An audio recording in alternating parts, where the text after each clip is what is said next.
this election was a total fraud, and it continues to be as they hide. And the problem we have, we go to judges and people don't want to get involved. That is, of course, President Trump claiming massive voter fraud this morning. His words: they stuffed the ballot box. It was a, quote, fake election.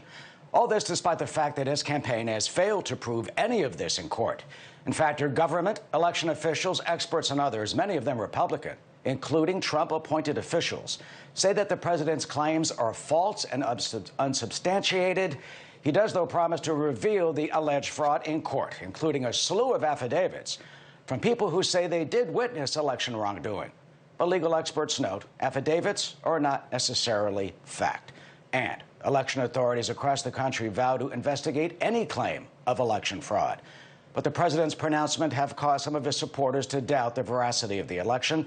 Critics say his claims are unsupported, reckless, and incendiary.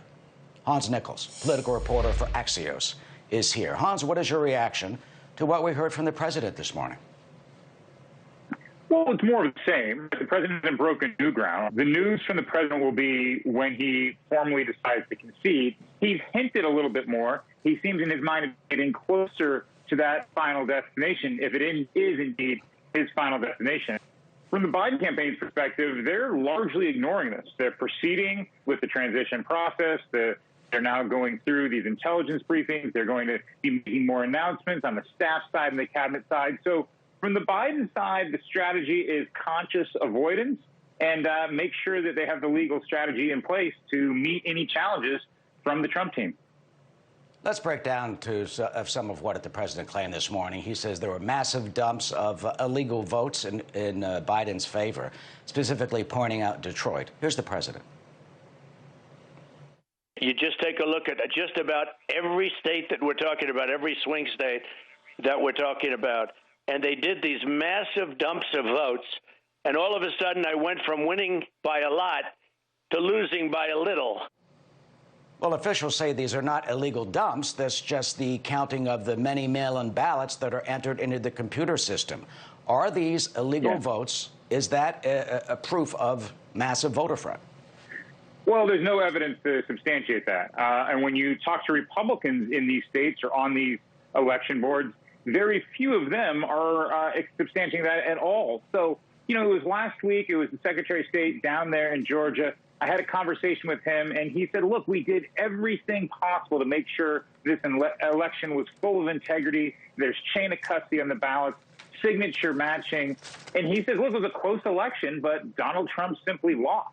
And at least in his mind, as the Secretary of State down there, a Republican, someone who says he's voted for Trump, is that there's some scapegoating going on among party officials trying to blame the voting system when the fact of the matter is it appears that the president just didn't get the votes he needed to win. So, you know, to believe the claims of widespread fraud, Eric, you have to believe that a lot of the other Republican victories, and it was a very good night for Republicans in November, that all of those potentially are bogus as well. And so you can't have it, you can't sort of have it both ways. Yeah, they picked up seats in the House. The president says thousands of dead people voted. Here's that.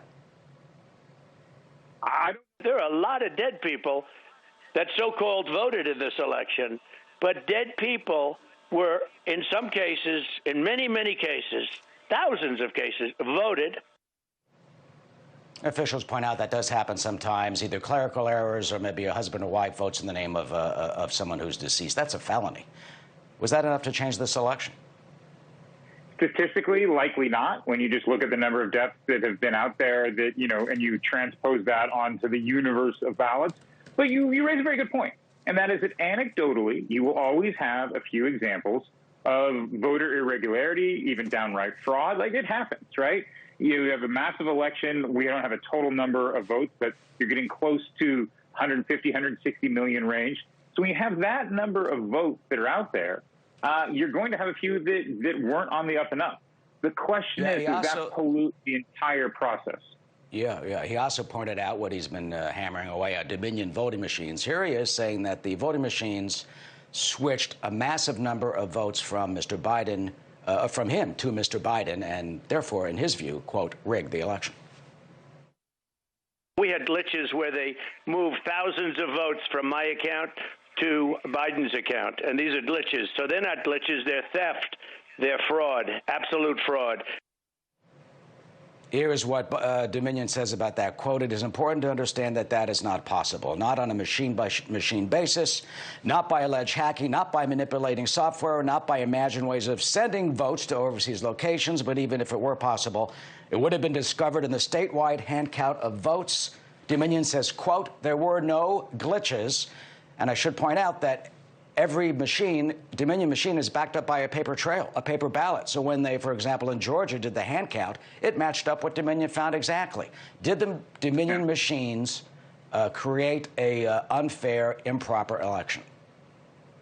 I just can't adjudicate that, right? I'm not reading the Dominion code, so I don't know. It seems as though experts that I trust say that it's been close to impossible to have done. You know, in general, what we have here, because you have the president making these allegations, and they may be enough for his supporters, and many of his supporters will question the results. The broader question is, will those allegations be enough for a court of law? And not a single court of law has agreed with the president on that. So while many of his supporters may feel the election is stolen, it doesn't appear that the courts feel that the election is stolen, and they're the ones that can sway the outcome. So that all means that we should start preparing for an inauguration of Joe Biden on noon on January 20th. Whether or not the president accepts that or not, that's what's likely to happen.